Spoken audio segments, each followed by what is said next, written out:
Hello dear student. तो आप सब कैसे हैं? आई होप कि सब अच्छे होंगे।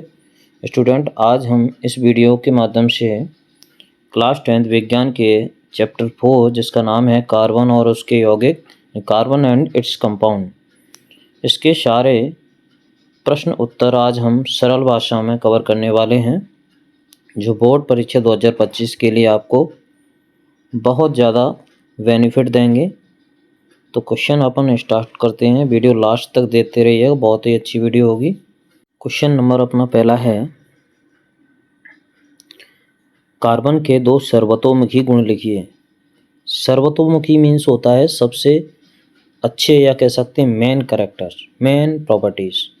तो यहाँ पे कार्बन के जो दो मेन गुण हैं वो हैं श्रृंखलन और चतुसंयोजकता, यानी कैटिनेशन और टेट्रावैलेंसी। तो श्रृंखलन किसे कहा जाता है?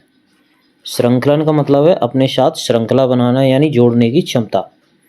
तो कार्बन में कार्बन के ही अन्य परमाणुओं के साथ जो बंध बनाने की क्षमता होती है, अपने साथ जो जोड़ने की क्षमता होती है, उसी गुण को हम कहते हैं श्रृंखलन या कैटिनेशन। कार्बन अन्य किसी कार्बन परमाणु को अपने से जोड़ रख रहा है, या कह सकते हैं जोड़ रहा है, तो उसी को हम कहते हैं श्रृंखलन।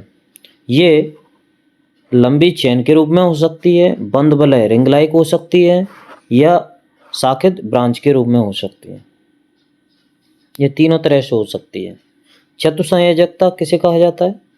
तो हमें पता है कार्बन की संयोजकता होती है 4, और इसी कारण इसे कहा जाता है चतुसंयोजी। इसी गुण के कारण ये अन्य परमाणुओं के साथ कैसा बंध बनाता है? सहसंयोजी आबंध बनाता है। जो एकल संयोजी, द्विसंयोजी, त्रिसंयोजी, इस तरह के आबंध बनाते हैं। कार्बन हमारे चारों तरफ बहुत अधिक मात्रा में पाया जाता है, बहुत अधिक मात्रा में पाया जाता है। इसीलिए इसे अपन इसकी सर्वतोमुखी प्रकृति कहा जाता है। चारों तरफ आपको कार्बन ही नजर आए। नेक्स्ट है, ऑक्सीकारक किसे कहते हैं, या ऑक्सीडाइजिंग एजेंट किसे कहा जाता है? ऑक्सीकारक किसे कहा जाता है?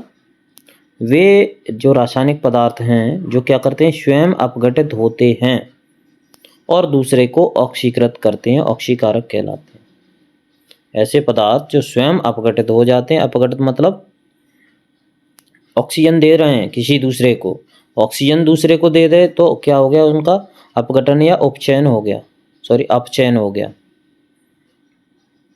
और दूसरे को अगर ऑक्सीजन देते हैं तो वो क्या हो जाएगा, उसका ऑक्सीकरण होगा, वो ऑक्सीकृत हो जाएगा।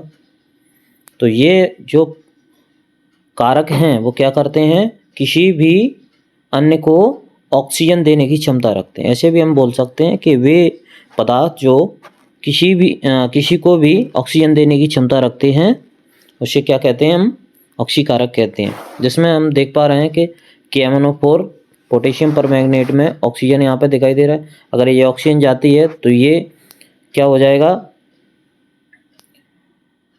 अपघटित तो होगा, और सामने वाला जिस पे पहुँचेगा, जिस भी यौगिक के पास ये जुड़ेगा, वो क्या हो जाएगा, ऑक्सीकृत हो जाएगा।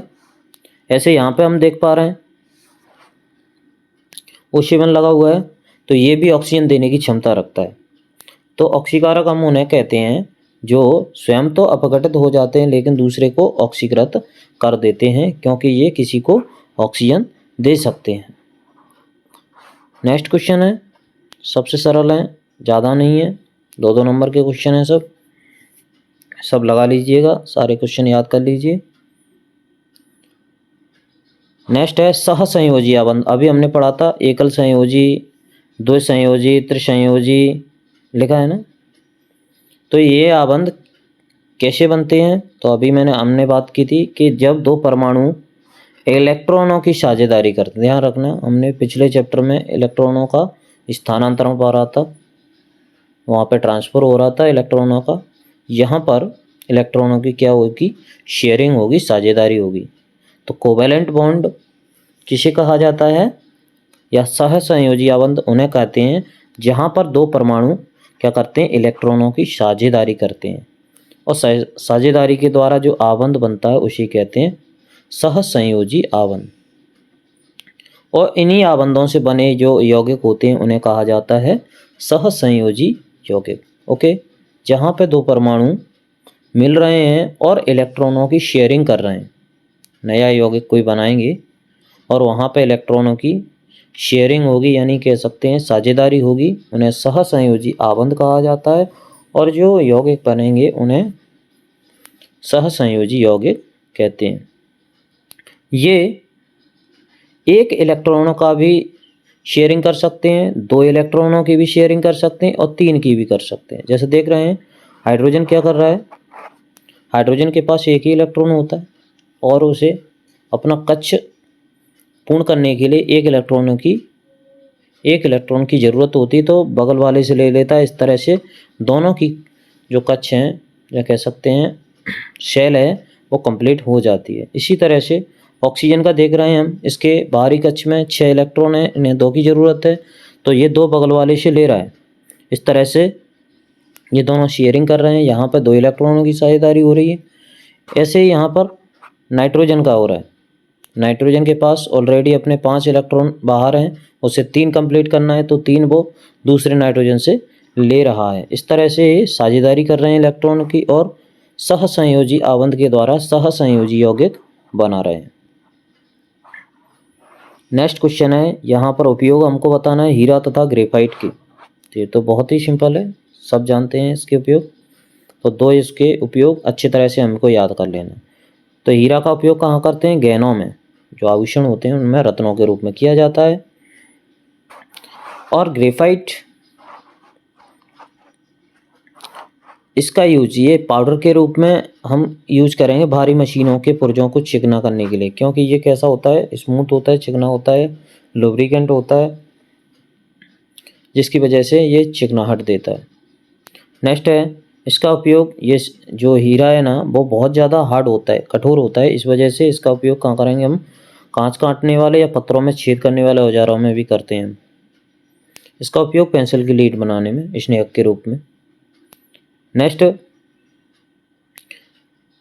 अगर ऑपरेशन वाले या कह सकते हैं शल्य क्रिया वाले औजारों में इसका उपयोग किया जाता है, जैसे मोतियाबिंद निकालते हैं उस चाकू की नोक में इसका यूज कर लेते हैं क्योंकि ये हार्ड रहता है।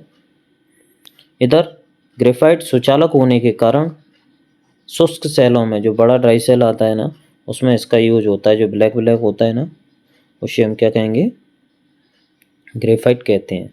तो इस तरह से गहनों में रत्नों के रूप में, इधर पाउडर, इसके पाउडर का यूज भारी मशीनों के पुर्जों को चिकना करने के लिए, अगर ये हार्ड होता है तो इसका उपयोग पत्थरों में छेद करने या कह सकते हैं कांच काटने वाले औजारों में इसका उपयोग करते हैं, इसका पेंसिल की लीड या पेन की लीड बनाने में करते हैं। तो इस तरह से इसके 2 उपयोग अच्छे से हमको याद कर लेना है। नेक्स्ट क्वेश्चन है, अपर रूपता किसे कहा जाता है, और कार्बन के 2 अपर रूप लिखिए। एलोट्रॉपी किसे कहते हैं, और कोई कार्बन के 2 एलोट्रॉप्स के नेम बताना है अपन को। तो अपर रूपता एक कह सकते हैं प्रॉपर्टी है एक तरह से, जो किसी भी तत्व अगर प्रकृति में या कह सकते हैं पृथ्वी की परतों में हमें अलग अलग रूपों में दिखाई देता है, जैसे हीरा भी था, ग्रेफाइट भी था, तो ये कार्बन के ही अपर रूप हैं एक ही प्रॉपर्टी के हैं, तो एक ही चीज़ से कार्बन ही बोला जाएगा इनको, लेकिन इनकी अलग अलग विशेषताएं, दोनों की अलग अलग विशेषताएं या प्रॉपर्टी कह सकते हैं, लेकिन हैं एक ही चीज़ के यानी कार्बन के। ओके, तो प्रकृति में अगर कोई तत्व 2 या 2 से अधिक रूपों में मिलता है या कह सकते हैं हमें कई रूपों में मिलता है, तो उसी गुण को हम अपर रूपता कहते हैं, और इन तत्वों को हम क्या कहते हैं, अपर रूप कहते हैं। यानी इस गुण को तो कहा जाएगा अपर रूपता, लेकिन इनके जो रूप हैं अलग अलग उन्हें कहते हैं अपर रूप। तो कार्बन के 2 अपर रूप मैंने यहाँ पर नोट करा दिए हैं, हीरा तथा ग्रेफाइट है। तो याद रखना, अपर रूपता या एलोट्रॉपी किसे कहा जाता है, जब कोई भी तत्व प्रकृति में 2 या 2 से अधिक रूपों में देखने को मिलेगा हमें, या कई रूपों में देखने को मिलता है, तो उसी को कह देते हैं अपर रूपता या एलोट्रॉपी। नेक्स्ट क्वेश्चन है, कार्बन एवं उसके यौगिकों का उपयोग अधिकतर अनुप्रयोगों में या कह सकते हैं ईंधन के रूप में क्यों करते हैं। हम ज़्यादातर किसी भी जलाते हैं ना, कहीं पे भी हमको जलाने की लिए ज़रूरत है तो कार्बन के यौगिकों का ही उपयोग करते हैं। ऐसा क्यों करते हैं? तो ऐसा करने का मेन रीज़न है क्योंकि कार्बन या उससे बने कोई भी यौगिक होंगे, ये हमारे लिए क्या है, ईंधन के प्रमुख स्रोत हैं। पहला तो यही हमको पता होना चाहिए कि ये हमारे लिए मेन स्रोत हैं या मुख्य स्रोत हैं, मेन सोर्सेज हैं ये। और इनको जलाने पर या दहन करने पर अधिक मात्रा में ऊष्मा भी निकलती है, या कह सकते हैं ऊर्जा उत्सर्जित होती है। धुआं भी कम होता है, एकदम स्वच्छ लौ के साथ जलते हैं। तो इसीलिए इनका यूज किसी भी चीज़ को जलाने के लिए कह सकते हैं या कई उपयोग में करते हैं इसका उपयोग। नेक्स्ट क्वेश्चन है हाइड्रोजनीकरण और इसका औद्योगिक अनुप्रयोग, यानी फैक्ट्री में इसका यूज कहाँ किया जाता है। हाइड्रोजनेशन प्रोसेस को बताना है और इसका इंडस्ट्रियल एप्लीकेशन बताना है हमें। तो हाइड्रोजनीकरण या हाइड्रोजनेशन प्रोसेस किसे कहा जाता है? बस इतना याद रखो, असंतृप्त हाइड्रोकार्बन को संतृप्त बनाने के लिए जो प्रोसेस है उसको कहते हैं हाइड्रोजनीकरण। अब असंतृप्त हाइड्रोकार्बन से संतृप्त कब बनेगा? जब उसमें एक हाइड्रोजन ऐड किया जाएगा। तो यहाँ पे हम देख रहे हैं, थोड़ा रिएक्शन में देखें, C2H2 है, इसमें हाइड्रोजन जैसे ही मिलाया तो क्या बन गया? C2H6, यानी एथेन बन गया। एथेन मतलब संतृप्त हाइड्रोकार्बन बन चुका। इसका उपयोग औद्योगिक वनस्पति तेल से वनस्पति घी बनाने में इसका यूज करते हैं। बस इतना याद रखो, असंतृप्त हाइड्रोकार्बन में हाइड्रोजन जोड़ करके संतृप्त हाइड्रोकार्बन का निर्माण किया जाता है, तो उसी प्रोसेस को हम कहते हैं हाइड्रोजनीकरण। ओके, नेक्स्ट क्वेश्चन है समजातीय श्रेणी किसे कहते हैं? उदाहरण सहित समझाइए। समजातीय श्रेणी reactivity series, homologous series. Homologous series या कह सकते हैं समजातीय श्रेणी किसे कहा जाता है? तो यहाँ पे जो यौगिक होते हैं उनकी एक ऐसी श्रृंखला होती है जिसमें कार्बन श्रृंखला में उपस्थित हाइड्रोजन को एक ही प्रकार के प्रकार्यात्मक समूह या फंक्शनल ग्रुप के द्वारा क्या किया जाता है? प्रतिस्थापित किया जाता है। उसे ही कहते हैं समजातीय श्रेणी। यहाँ पे हमें देखने को मिलता है कि एक ही तरह के फंक्शनल ग्रुप के द्वारा क्या होता है, कार्बन की संख्या बढ़ती जाती है और उनकी संरचना बदलती जाती है। एक ही तरह की संरचना के द्वारा एक ही प्रकार्यात्मक समूह जुड़ता जाता है। जैसे मीथेन, ईथेन है, प्रोपेन है। इस तरह से कार्बन क्या होता है, हाइड्रोजन से 4 बॉन्ड के द्वारा जुड़ता जाएगा। नेक्स्ट, इसी तरह से एक समजातीय श्रेणी बन जाती है और इनके गुणों में समानता भी अधिक होती है, या कह सकते हैं अपन ये वाला सिंगल बॉन्ड CH2 का अंतर होता है। ओके, बस अपन इसको बनाना भी सरल है बिल्कुल, यहाँ पर अवेलेबल नहीं है, नहीं तो मैं बना के भी दिखाता आपको। बस आप इतना याद रखें कि समजातीय श्रेणी क्या होता है, इसमें ये कार्बन की ही श्रृंखला है जिसमें हाइड्रोजन को एक ही प्रकार के फंक्शनल ग्रुप के द्वारा क्या किया जाता है, प्रतिस्थापित किया जाता है। कुछ एग्जाम्पल भी याद रखना है इसके उदाहरण के रूप में। अब है साबुन तथा अपमार्जक में अंतर, सोप एंड डिटर्जेंट में डिफरेंस बताना है। तो साबुन जो होते हैं ना, उनको बनाने के लिए कार्बोक्सिलिक अम्लों के सोडियम एवं पोटेशियम लवण का इस्तेमाल किया जाता है, जबकि इधर अपोजिट बात करें तो इधर क्या किया जाता है, एल्केन सल्फोनिक अम्लों के सोडियम लवणों का यूज किया जाता है। साबुन बनाने के लिए कार्बोक्सिलिक अम्ल के सोडियम पोटेशियम लवणों का यूज किया जा रहा है, इधर सल्फोनिक अम्ल के सोडियम लवणों का यूज किया जा रहा है। ये तो सिंपल है कि साबुन त्वचा के लिए हानिकारक हो सकते हैं। ये जरूरी नहीं है कि कोई भी साबुन हमें सूट करे, मतलब हमारी त्वचा के लिए लाभदायक हो सकता है, हमें एलर्जी हो उससे या अदर किसी को एलर्जी हो तो हम कह सकते हैं कि साबुन हानिकारक हो सकते हैं। लेकिन जो डिटर्जेंट, जिसे हम सामान्य भाषा में ग्राम में क्या कहते हैं, निरमा कहते हैं, वो किसी के लिए हानिकारक नहीं होता। साबुन ठोस रूप में होते हैं जबकि ये पाउडर के रूप में होते हैं। ओके, याद रखें। नेक्स्ट क्वेश्चन है last, electron dot structure CH3COOH acetic acid का, इनको बना लीजिएगा। यहाँ पर आपको कुछ नहीं करना है, जिसको जितने इलेक्ट्रॉन की आवश्यकता है उतने इलेक्ट्रॉन रख दीजिएगा। पहले सिंपल स्ट्रक्चर बना लीजिए, उसके बाद इलेक्ट्रॉन्स रख करके उनको इलेक्ट्रॉन शेयर कर दीजिए सभी को।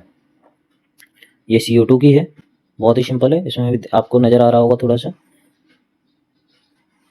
कि यहाँ पर ऑक्सीजन के पास ऑलरेडी 6 इलेक्ट्रॉन है, इधर भी ऑक्सीजन के पास 6 इलेक्ट्रॉन है बारीक कक्ष में, इसको 2 की ज़रूरत है, तो 2 इसने कहाँ से लिए हैं, इस वाले बगल वाले कार्बन से लिए हैं, इधर भी लिए हैं, और जहाँ से लिए जाएंगे वहीं पे क्या किया जाएगा, दिए भी जाएंगे। तो कार्बन ने अगर इस ऑक्सीजन को दिए तो इससे 2 लिए भी हैं, और इधर दिए तो इधर से भी 2 लिए हैं, तो कार्बन को भी कक्ष पूरा हो गया, यानी इसको भी 8 इलेक्ट्रॉन मिल गए, और बाकी सब दोनों ऑक्सीजन को भी ऐसे ही करके इलेक्ट्रॉन कंप्लीट हो गए। नेक्स्ट है हाइड्रोजन सल्फाइड। इसमें भी आप देख रहे हैं कि ऑक्सीजन के पास इधर भी 6 हैं, एक ये हाइड्रोजन का रखा हुआ है, तो हाइड्रोजन ने किया है, एक ऑक्सीजन से लिया है, इधर वाले हाइड्रोजन ने भी ऑक्सीजन से लिया है, और एक एक लिया है, तो ऑक्सीजन ने भी इन दोनों से एक एक इलेक्ट्रॉन की शेयरिंग कर ली है। तो इस तरह से इन्होंने भी हाइड्रोजन सल्फाइड की स्ट्रक्चर बना दी। नेक्स्ट आता है मीथेन। यहाँ पर भी क्या हो रहा है, हाइड्रोजन क्या कर रहे हैं, एक एक इलेक्ट्रॉन की साझेदारी कर रहे हैं कार्बन के साथ, और इस तरह से एक इलेक्ट्रॉन डॉट स्ट्रक्चर या इलेक्ट्रॉन बिंदु संरचना बना रहे हैं। Thank you so much. Next video में आपको बहुत जल्दी अदर इंपॉर्टेंट क्वेश्चन को प्रोवाइड कराएंगे। तब तक के लिए जय हिंद।